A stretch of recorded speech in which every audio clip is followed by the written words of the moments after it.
You all know the promise by now. Rapid results, drop the body fat as fast as possible. You've probably seen it all over Instagram. Yeah, I thought these 6-week type of shreds were done, but apparently they're not. You've probably done 2 or 3 of them by now, and you're probably not much further along from where you started. Yes, you dropped the body fat initially and done the 6 weeks, but then it all started to come back on again. So why does that keep happening? Well, that's what I'm going to solve today. And before I get into it, I'm not bashing fat loss. Fat loss works. It's what I coach. But it doesn't work when there's no plan for what happens afterwards. And if we don't fix this today, you're going to be stuck in the same loop every single year. A January reset, a quick cut before your holiday, and then probably one in October before Christmas hits. And realistically, you don't want to keep doing this every few months. You want to get to the point where you can enjoy training, you can enjoy getting stronger and leaner without having to be a constant project of cutting down, putting the fat on, cutting down, putting the fat on. We want to stop that. I'll tell you what though, it is absolutely sweating here, like. You see, most people finish one of these and think that, oh, I'm just not disciplined enough, I can't keep that going, I shouldn't keep this diet going, or whatever it is. And let's be honest here, a diet in and of itself should not be sustainable. A fat loss phase isn't sustainable because you're essentially starving your body of what it needs just to get rid of that fat. Now, this is a really, really good thing to get rid of the fat, but what happens afterwards? Because you shouldn't live in a deficit forever. So the question isn't, how do I keep this diet going? It's, again, what do I do after the diet ends? And realistically, that's the part that nobody talks about. And the cost of skipping the actual end stage and what you do after a diet is wasting another 6 weeks, going into a shred and feeling like you're just not disciplined to keep anything going, when we should know by now that that isn't the case. So you're just going to end up going in loops and loops and loops if you don't solve this final issue.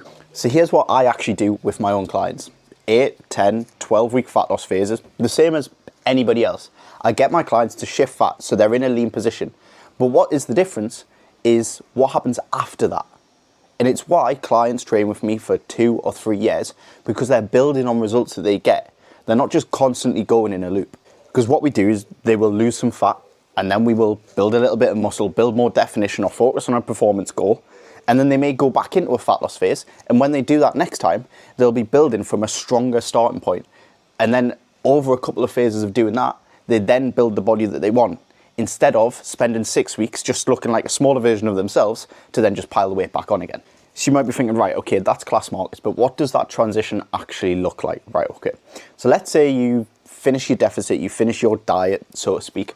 You're going to bring your calories up gradually on maybe a weekly or a fortnightly basis by very, very small increments. It might be 100, might be 200, until you hit maintenance. And you'll know that you hit maintenance because the scale will stop going down for maybe a week or 2, and you'll be stagnant at the same weight. Now, this is a good thing because, like I say, you found your maintenance point, and that's going to be super, super important. And that phase right there is so important to get right, because it's not what people sell. People sell you the next 6-week shred. You'll see gyms, coaches doing this already. They'll have a 6-week shred, their clients will get to maybe the last couple of weeks, then they'll be promoting the next one already, without teaching you how to actually sustain the results that you've got. And let's be honest, that's how they make money. Yeah, I'd rather be honest with you and tell you that the next phase, you might not see changes every single week. But that's why it's so important that we have metrics outside of just your physique to focus on. We have your relationship with food. We have your strength. We have performance goals. Some of my clients like running. Some of my clients do high rocks. As much as I bash it as a physique goal, it is mint if you're looking at performance. And yes, there might be times that you dip back into a smaller fat loss phase because you may not have, well, you may have gone off track for a couple of weeks or a couple of months or whatever, and you come back into that phase and drop a little bit of fat. But that's completely normal. The goal is to make sure that you're not doing these extreme shreds 3 times a year for the rest of your life, just so you can feel a little bit comfortable in yourself for 2 or 3 weeks before it unravels again. Once you understand this, and once you understand the knowledge behind coming out of a diet, is when you stop stressing over absolutely every single calorie that goes into your mouth. You become a lot more confident in your physique, confident in your training. You can go about your day, you look at a meal and know roughly where you stand, and that's the goal. Because the goal isn't to be sat on MyFitnessPal for the rest of your life tracking every single calorie. It's to enjoy your life, feel confident in your physique, and look in the mirror and go, do you know what, I look class. Without having to think, oh, I need to do another 8-week shred. That is not the goal. Stop doing them.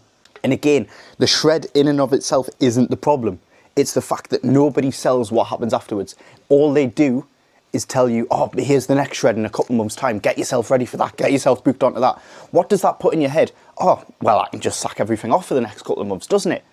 That's exactly what happens, and that's how people make money. It's what's been happening, and I want to get it out of the fitness industry because honestly, it just promotes a yo-yo diet. It promotes unhealthy relationship with food because you have this all or nothing mindset where you go into this shred, right, I'm in it for 6 weeks, oh, I've got another one in 4 months' time, so I can just sack everything off for the next 4 months. That's what happens. So, if you want to do this shred properly, reverse out of it without gaining all of your weight, here's what you need to do without unraveling all of your progress.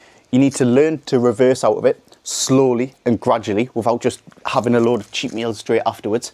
And I would say have a goal for when you come out of it, whether that is a physique goal and gaining a little bit more muscle or gaining some more definition, or a performance goal, whether it's half marathons, high roxes, whatever that is, have a goal. Stop treating every single thing like it has an immediate finish line and then you're done. Because fitness is an ever going thing.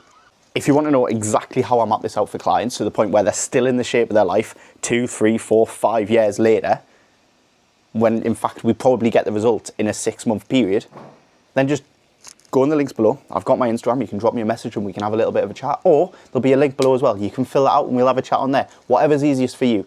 But let's stop going in this repetitive cycle year on year where you do these shreds and put all of your weight back on, because it's not sustainable for the rest of your life.